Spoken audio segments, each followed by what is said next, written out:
What's going on, everybody?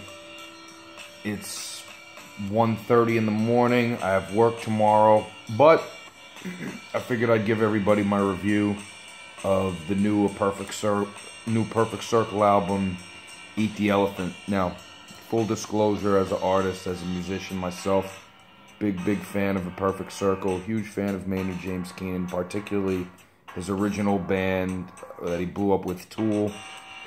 But back in the day, I got into A Perfect Circle too, as kind of like his offshoot project, and particularly those first two albums that they put together, I was a tremendous fan of.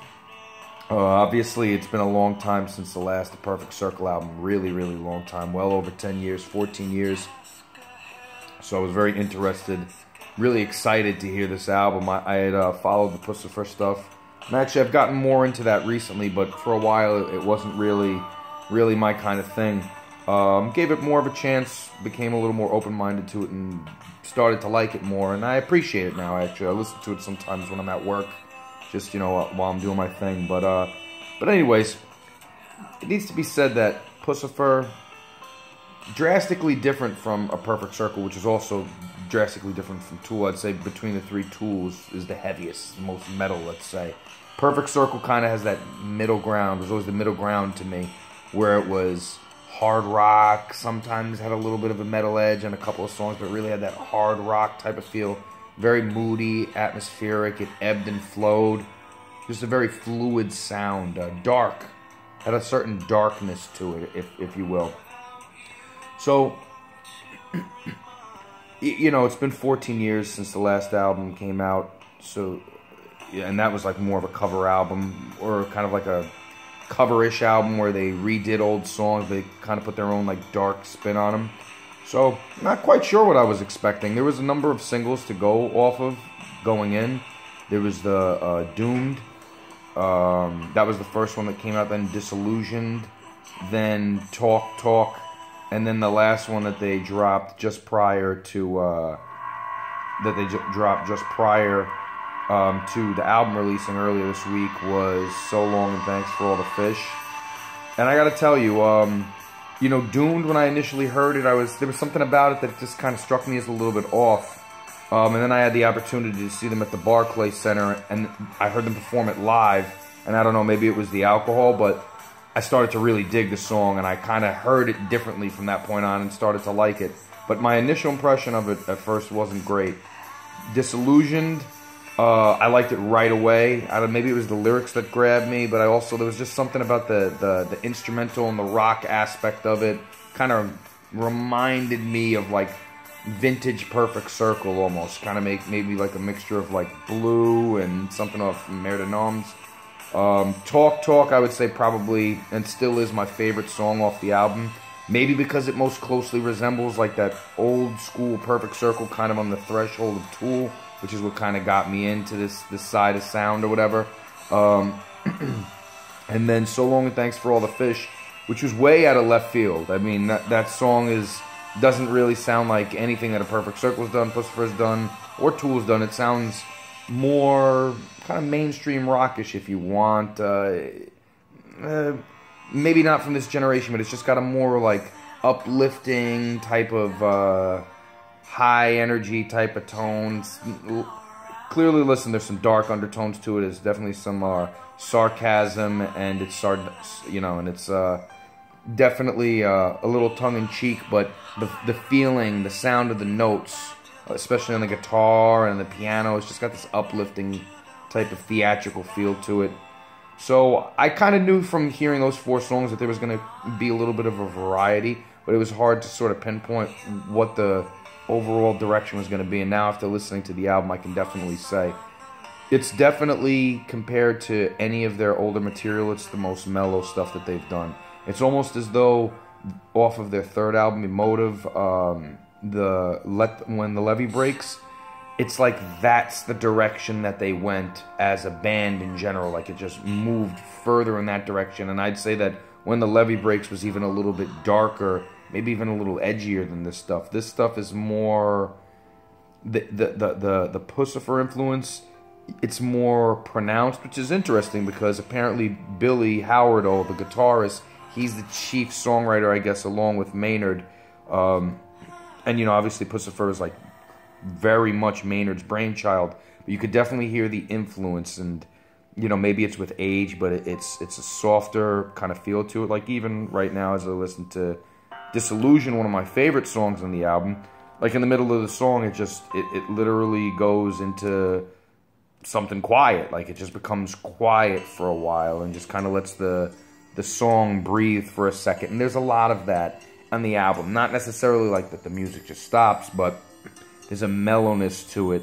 There's, it's softer, is a lot more soft singing. Like, something like Talk Talk is an outlier because of the intensity and the anger of the vocals, for example.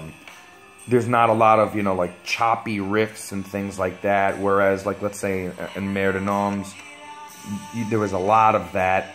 And even on 13th Step, there was a little bit of that. But 13th Step, it's been a progression for the band, and this, to me, seems kind of like a culmination of this progression. It's kind of started at a certain level of heaviness, and even though, like, it was less heavy than Tool, it was a certain level of heaviness, and it's just kind of trended into the opposite direction. Now I think we've, like, fully reached that other end of the spectrum where it's, you know, a lot of mellow, laid-back grooves and soft singing and a lot of textured sort of melodies and very relaxing. Like, I was listening to it, like, as I was laying down, I was getting tired listening to it because it was, like, that relaxing and soothing and that piano heavy. But yeah, so in terms of my overall feelings about it, I would still have to say, I mean, you know, sometimes music takes a while for you to fully digest it and really make a real accurate sort of feeling about, you know, what you think about it and how well you like it or how well you don't. I would still say Talk Talk is my favorite off of the album. That or Disillusion, but I would go with Talk Talk just because the vocal style and the heaviness is something that I personally enjoy. And out of the songs that I didn't hear, you know, which includes Eat the Elephant, it's the first time I heard it tonight. The Contrarian, first time I heard it tonight. Flying Down the River, I had heard older versions of that. Delicious, first time I'm hearing. DLB, which by the way is no lyrics, it's just like a little piano piece with some string. First time I'm hearing. Hourglass, I'd heard the live version. Feathers, I'd heard the live version. And Get the Let Out, first time that I'm hearing at all. And I would have to say, out of the ones that I hadn't ever heard, Delicious, which also, you know, has a little bit of a heaviness to it. That one struck me and jumped out. There were sections of a number of songs, like Eat the Elephant, the intro track is like a piano piece, pretty much. It's piano with drums, it's very soft. But there is, for a number of these songs, like just a section where there's like a guitar breakdown with a lead, where it kind of has that Mer de Noms feel to it. So you can definitely tell that in certain songs, they tapped into that unique guitar tone that I think kind of defined A Perfect Circle early on, like on a song like Sleeping Beauty, for example, or even Judith, their big original single. There was just certain guitar lead parts where it was just like a very distinct sort of sound that I guess Billy Howardall as a guitar tech, that's kind of his wheelhouse, like coming up with all these cool ways to make his guitar sound. And there's still a bit of that in this album. It's not as consistent as I would have personally liked. Like, I would have liked to have had the album be more that than piano, but it ended up being probably a little bit flipped on the other side. Like, the piano was a little bit more prominent than I would have imagined. But it doesn't surprise me, I guess, after hearing Disillusion, for example, where there's entire sections where it's just piano and singing pretty much.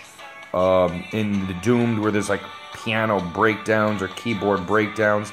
And even my favorite, Talk Talk, like the main verses are in piano and then the guitar cuts in. But yeah, there's some interesting experimentation going on with Hourglass. Like the effects on the vocals are very wacky, and it's a high energy electronic just goofy type of production in general that I personally appreciate. Get the Let Out is something, in my opinion, it's something that could have very easily have been on a Puscifer record. It's got like almost a rap beat type slap to it with like almost a loopy type of feel. Uplifting as well. But yeah, there's there's a lot of things to like about this album. Where I'd rank it, it's hard to rank it. You know, like I've been listening to Mayor de Noms for, you know what I mean, since early 2000s, late 90s. You know, same thing with 13th Step. I've digested those albums for decades now, almost at this point. So to compare something that I've listened to for the first time to those, I think you got to let it breathe a little bit more, give it a little bit more time to sort of internalize it, digest it, listen to it in the car, listen to it on the train, you know, listen to it while I'm running and stuff. Although I'll tell you what, this is not necessarily the kind of album that I would run to, because to me it's not that kind of high energy shot of adrenaline that maybe the first album was, and even to some degree the second album was. This is much more a relaxing, quieter, more mellow album. And that likely reflects dudes that are now like in their probably late 40s and 50s. Like they might not be as inspired to scream and while out the way that they did, you know, when I was in high school and college. Like when I was that age, for example. But, you know, that being said, you know, in terms of the singing, there's a lot of harmonies on this album, and Maynard James Keenan is doing all the vocals, whereas like in the first album, for example, there was like harmonies, but Billy Howard was contributing to a lot of those harmonies. That's not the case anymore. It's all Maynard, and I guess, you know, having the means to record himself and do his own albums has really given him a level of comfort with recording himself and layering himself, so you can hear that the vocal approach on this album is often extremely layered, and there's a lot of harmony there. So if that's something that you're into, listen, I think that Puscifer fans, like if that's your primary go-to for the Maynard James Keenan brand of music, then this album is going to be barking up your tree heavily, because there are shades of that. And listen, as a Perfect Circle fan myself, I mean, I've seen them live, and I owned all their albums. I personally, I'm liking the direction of the guitar. I'm liking the direction of the vocals. I overall like the album. You know, my initial impression is that it's quieting and very mellow and melancholy, which is kind of what A Perfect Circle has always been, but even more so now. It's more mellow and more melancholy. Less guitar. That's something that I can't really stress enough. Like, this is... It's gotten away sonically from the heaviness, and that's, you know, just something to be aware of. But yeah, I mean, interesting artwork.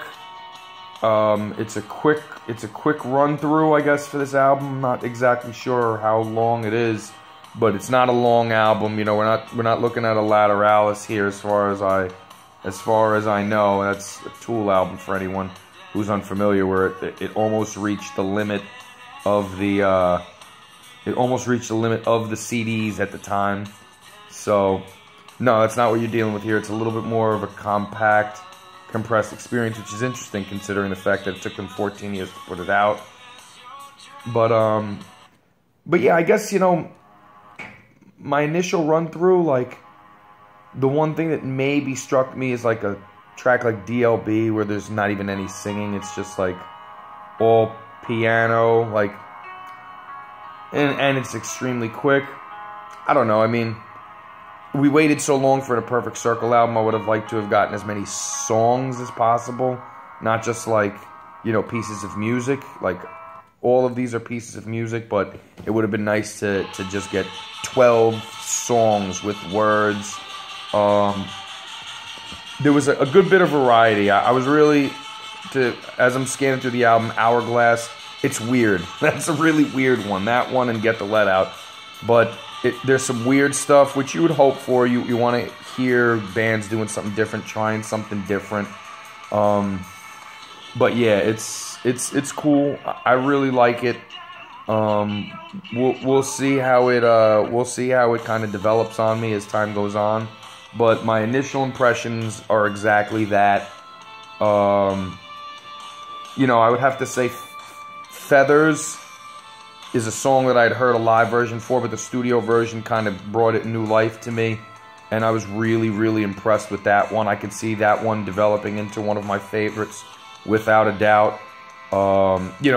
Whereas I really appreciated the live versions of it and seeing it live at Barclays, but actually hearing it in the studio, which gives it that even extra crispness, really kind of, that was a treat. That was awesome. That was one of the experiences of the album for sure. And then Get the Let Out. It's a weird one, man. It's definitely not what you might expect from a Perfect Circle. That's for sure.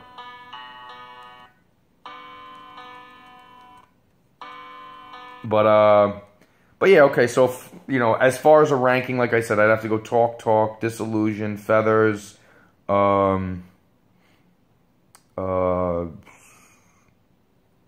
Delicious,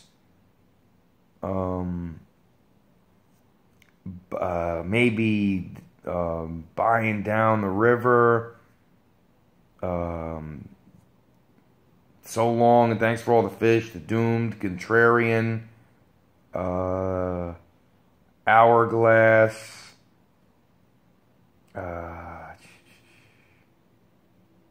maybe, and then, maybe Get the Let Out or Eat the Elephant at the end. And it's not that I don't like any of these songs, but, it just comes down to a matter of preference. But yeah, I recommend it. If you like A Perfect Circle, it's an album that you would definitely, I'm sure you would want to get.